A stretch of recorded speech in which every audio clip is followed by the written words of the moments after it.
icya Rayon Sport ubundi niyo mugabo Claude na Ruboneka bo baje muri Rayon Sport baba ari mu buryo nk'ubwa Rwatubyaye Yannick Desayi na Gangi navugaga hejuru bo baba baje ntabwo APR yabarekuye kubera yuko itakibakeneye oya ntabwo yabarekuye kuko itakibakeneye kuko barabakenye bayo babanza mu kibuga banakomeye ibyigeraho babigiramo uruhare nyine rukomeye cyane rwo hejuru mu bakenyi bayo bakomeye babaga barimo ariko nk'umufana noneho ubu ngiye kuvuga nk'umufana nk'uko bimbajije mbumvise muri Rayon Sport ubwa mbere ntabwo nabifuza bombi muri Rayon Sport nubwo bafite ubushobozi bose nakwifuza umwe wenyine undi simwifuza ariko bishingiye ku bufana niyo mugabo Claude we ntabwo namwifuza kuko we yaragiye kwa kundi bavuga ngo asa mbese nk'uwa APR yagiye mu maraso nk'ufite imigabane sinzi niba ari ugushaka ko bamukunda cyane w'iyo babaga bahura na Rayon Sport yagiraga n'imyitwarire iri anti sportif yo kwageresa abafana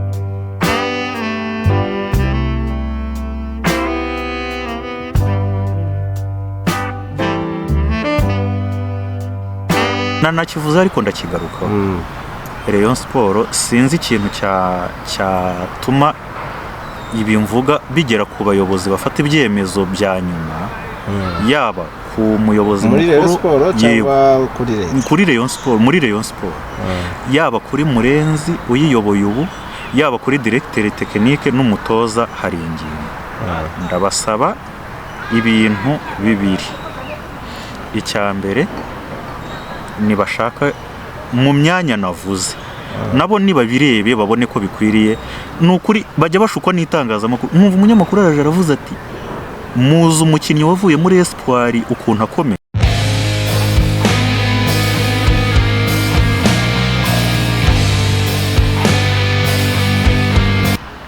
dukomeje ikiganiro cyacu tukaba turi kuganira ku bijyanye na Rayon Sport n'ubu reka noneho nkubaze ikibazo nanone wenda ku bijyanye na Rayon Sport nshobora kuza gusoreza kuri ibyo ngibyo nyuma nkaza kukubaza muri rusange ibya football noneho nk'ibibazo nka bibiri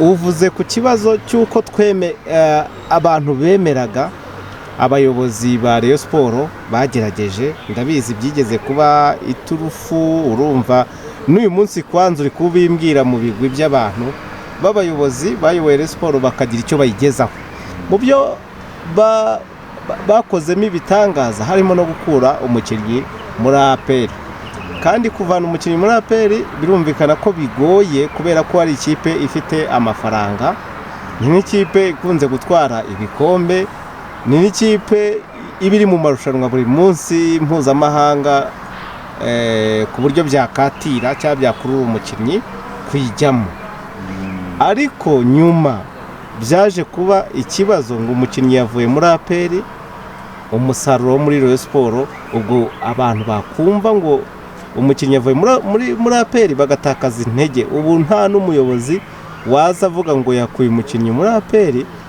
yubahwe icyo kintu cyaba cyaratewe n'iki ku buryo ibyari ibigwi byahindutse ikibazo oya ibyo byo icyabiteye abo babakuragamo bikaba igitangaza bikaba ibigwi babaga baguza abakinnyi bakinaga APR yari igikeneye ibarambirije aho aribo yagenderagaho urugero nka Rwatubyaye Abduru nka Yannick Mukunzi babaga ari abakinnyi bayigenderaho pe igenderaho noneho bakabakurayo buriya no mu myaka ya kera za 2002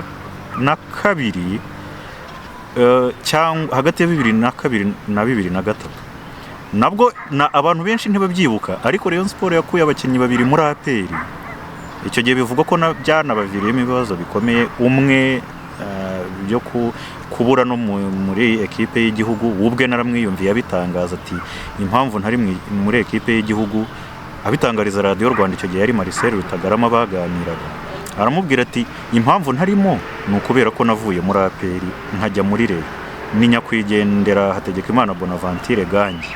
Icyo gihe yarabitangaje rwose muri ekipe y'igihugu yiteguraga kujya muri CAN Nyafurika ya 2004, aravuga ati nta yindi mpamvu nashwanye na Jean Marie, kuko icyo gihe ntabwo wabira Jean Marie nawe nyakwigendera yari umutoza wungirije mu ikipe y'igihugu Amavubi, akaba ariko umutoza wa APR. Icyo gihe rero Gangi yavuze ko impamvu atarimo yazize ko yavuye muri APR akajya muri Rayon Sport. Rero icyo gihe nabwo byarabaye, Gangi n'umurundi nawe yaje gupfa witwaga Zigabe Jean Marie bitaga Desayi, nawe yari umudefanseri wo muri Axe. Burya abantu benshi bamenya ibyavu, ariko icyo gihe nabwo byarabaye, babakuramo Rayon Sport bakuramo Marezo Masimba. Nibuka ngo icyo gihe yayoborwaga nandi, ariko uko biri kose ni hagati ya Dr Emile Rwagacondo na Paul Muvunyi, hagati yabo bombi, cyangwa se Ruhamyambuga Paul, hagati yabo batatu. Rero icyo gihe ya Rayon Sport yabakuye, ariko abantu ntibajya bakibuka. Rero icyo warumbajije nkigarutseho, yabaga yatwaye abakinnyi ikipe ya APR yagenderagaho bakomeye ikinisha. Impamvu rero byahindutse ubu kukura y'umukinnyi bikaba ari ukucika umugongo kavuga utuwo ntacyo azamara, abandi bo bagiye bafata ba APR yirukanye, ikavuga iti aba ntitukibakeneye, yaba ariko urukumva ngo Rayon Sport basamye hejuru. Nk'urugero rwa 2019 Munyakazi Sadata yiyobora, APR yirukanye abakinnyi 16. Munyakazi Sadate Rayon Sport ifatamo abagerengera ngo ni bari muri 5-6 gutyo. Urumva abantu birukanywe, ikipe birukanye kuko itakibabonamo ubushobozi. Rero iyo bafashe baraza ntibagire icyo bakumarira. Naho rero byabereye, naho byahindukiye, kandi nawe wabyumva itandukaniro ririmo. Hanyuma byageze aho biba nk'igitutsi ku bafana ba Rayon Sport, baravuga bati niyo yaba ari umukinnyi umeze ute ntabwo twamwemera. Kugeza nubwo uyu munsi hari abavuga ko Niyomugabo Claude, sinzi n'undi Ruboneka, bavugaga yuko bashobora ngo byagoranye ko bumvikana na APR, kandi ubundi kubera ko Rayon Sport ariyo kipe ikomeye wagereranya ku rwego rwa APR, no kuvuga ngo umukinnyi uburiye muri Rayon Sport muri APR aba yitezwe muri Rayon cyane. Cyakora ubu polisi nayo isigaye iri hagati aho ngaho. Kuki ubu wowe nkawe nk'umukinnyi wumvise Niyomugabo Claude nk'umufana wumvise Niyomugabo Claude ukumva Ruboneka muri Rayon Sport, nubwo icyo cyasha cyabaze kuba icyasha n'ubundi abafana bakaba barazinutswe, wowe wabyumva gute? Icya Rayon Sport ubundi Niyomugabo Claude na Ruboneka bo baje muri Rayon Sport baba ari mu buryo nk'ubwa Rwatubyaye, Yannick, Desayi na Gangi navugaga hejuru. Bo baba baje ntabwo APR yabarekuye kubera yuko itakibakeneye. Oya, ntabwo yabarekuye kuko itakibakeneye, kuko bari abakinnyi bayo babanza mu kibuga banakomeye, ibyigeraho babigiramo uruhare nyine rukomeye cyane rwo hejuru mu bakinnyi bayo bakomeye babaga barimo. Ariko nk'umufana, noneho ubu ngiye kuvuga nk'umufana nk'uko bimbajije, mbumvise muri Rayon Sport ubwa mbere ntabwo nabifuza bombi muri Rayon Sport, nubwo bafite ubushobozi bose. Nakwifuza umwe wenyine, undi simwifuza, ariko bishingiye ku bufana. Niyomugabo Claude we ntabwo namwifuza, kuko we yaragiye kwa kundi bavuga ngo asa mbese nk'uwa APR yagiye mu maraso, nk'ufite imigabane. Sinzi niba ari ugushaka ko bamukunda cyane. Wiyo babaga bahura na Rayon Sport yagiraga n'imyitwarire iri anti-sportif yo kwagresa abafana, abereka ntacyo muri cyo, abereka ubundi se ko ntababona. Mbese we yabaga ngaho arashyira urutoki ku munwa ngo arabazibisha. Ariko Ruboneka we yakinaga umupira nyine kubera ko agomba guharanira gutsinda, agakina agatsinda, yagiye anadutsinda ibitego, yaratuzonze cyane. Ariko we we namukenera nanamwifuza, byaranambabaje kuba we atari mu bo bifuje ngo bamuzane, kuko numvaga hari icyo byafasha ruboneka n'umukinnyi ukomeye hagati, kandi byafasha no muri wa mubare w'abanyarwanda n'abanyamahanga. Kuko kugeza ubu mbona Rayon Sport bizayigora bijyanye n'umubare w'abanyamahanga n'abanyarwanda, ifite abanyarwanda bake cyane mbona bajya mu kibuga nka ngenderwaho. Rero nabonaga ruboneka yakaje agafasha, noneho akanafasha muri icyo kijyanye n'umubare w'abanyarwanda n'abanyamahanga. Ariko nanone sinarenganya ubuyobozi cyane, abo bakinnyi bombi icyo bapfuye na APR ni amafaranga. Simpamya ko Rayon Sport yari yabonye amafaranga yo guha abo bakinnyi mu gihe APR yayabuze. Amafaranga byagiye bivugwa bayiciye ku rwego rw'uko ifata umwanzuro wo kubareka, Rayon Sport siyo yari buyabona. Nubwo uvuga gutyo, hari ikintu kivuga cyo kunyura mu bakinnyi bavuye muri APR bakanyurwamo n'ikipe ya APR n'ubundi kugira ngo ibashe gutsinda Rayon Sport, ntibivugwa. Byo nta mpungenge wabigiraho? Byo sinabyemera gutya, ahubwo n'abakunze kubivugwaho ni ababaga batarayinyuzemo. None se nk'urugero nka sezo ibanziriza ishize, ubwo Rayon Sport yagwaga i Bugesera, yayoboye igihe kirekire shampiyona, ariko ikagwa i Bugesera habura imikino 3 yonyine ya nyuma. Ni 3. Icyo gihe se mu mikino yayitakaje yari yaragiye itakaza, harimo kunganya na Marine, harimo gutsindwa na Mukura Kigali, harimo uko nguko gutsindwa na Bugesera. Ugira ngo abakinnyi bavugwaga se hari uwari warabayeho muri APR? Icyo gihe havugwaga Iraguha Haji, yari atarajyaho muri APR, ahubwo ngo yaramaze kumwemerera ko azayijyamo, kandi koko yanayigiyemo. Havugwaga Bugingo Hakimu, yari ataragira aho ahurira nayo, uretse ko ngo yari yaramwemereye ko azayijyamo, kandi koko yahise ayijyamo. Havugwaga abantu batigeze aho bahurira na APR. Ikindi gihe cya kera higeze kujya havugwa umurundi Mackenzie nawe yego yari yarigeze kunyura muri APR, ariko yayivuyemo ajya muri Kiyovu, ajya hehe. Ntabwo ngewe nemera ko ikibazo ari ukuba abavuye muri APR banyurwagamo, ahubwo bavagayo nta n'ubushobozi bagifite. Okay, ibya Rayon Sport keretse wowe niba hari ibindi wongeraho ku bijyanye n'ikipe ya Rayon Sport wumva tutavuze? Ngewe icyo nanakivuze ariko ndakigaruka. Rayon Sport sinzi ikintu cyatuma ibi mvuga bigera ku bayobozi bafata ibyemezo bya nyuma, yaba ku muyobozi mukuru kuri Rayon Sport, muri Rayon Sport, yaba kuri Murenzi uyiyoboye ubu, yaba kuri directeur technique n'umutoza hari ingingo. Ndabasaba ibintu bibiri.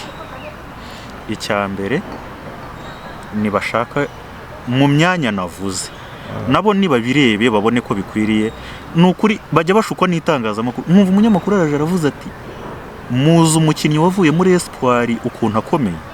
Espoir yo mu cyiciro cya kabiri, uwo mukinnyi ngo azaza, ngo azacarenginga, ngo arakomeye cyane, ngo nta kibazo rwose nibagumana uwo nguwo.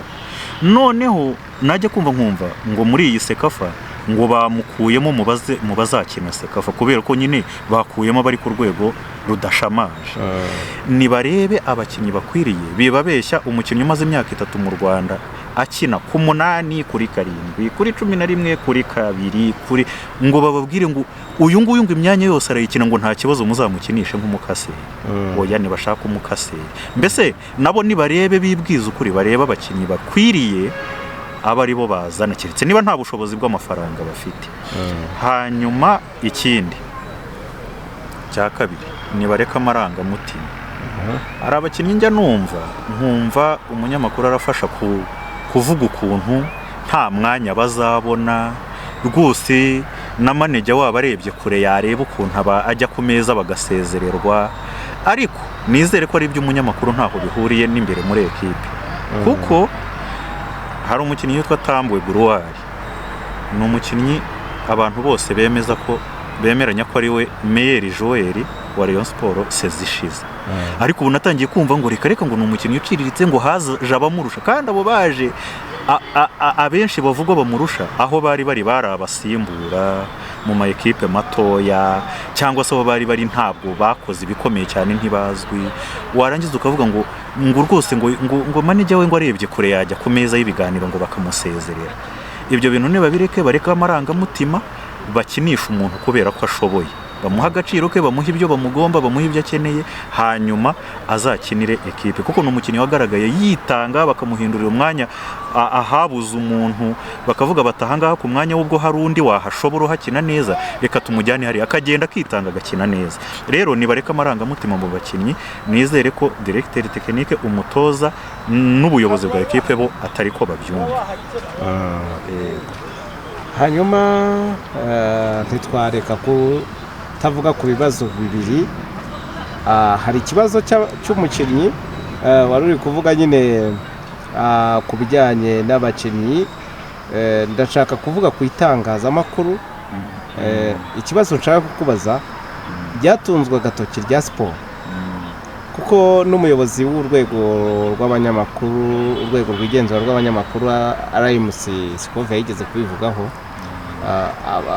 kubera ko yari yabaye debate ndende bavuga ngo umupira w'amaguru mu Rwanda wica, nako itangazamakuru ryica umupira w'amaguru mu Rwanda. Ubu nabijyanisha n'ikibazo cya Kwizera Olivier. Kwizera Olivier ni umukinnyi wari umaze igihe ataboneka, abantu baraniyakire bavuga ngo nawe ubwe yarivugiye ko yaretse ibintu by'umupira. Ejo bundi aje muri Rayon Sport, ahubwo akora ibidasanzwe, Amavubi nayo yungukiramo ababonye umukinnyi. Urahuza ute itangazamakuru kwica umupira no kuko hari ibyo uhoze uvuga, no kujya mu matwi abayobozi no kujya mu matwi abakinnyi? Ibyo bintu niki wabivuga nk'umusesenguzi? Icyo nabivugaho, itangazamakuru ngewe ndyemera, nanjye nemeranya n'abavuga ko riri mu byica umupira wo mu Rwanda. Rishobora kuba atari cyo cya mbere, ariko naryo ririmo.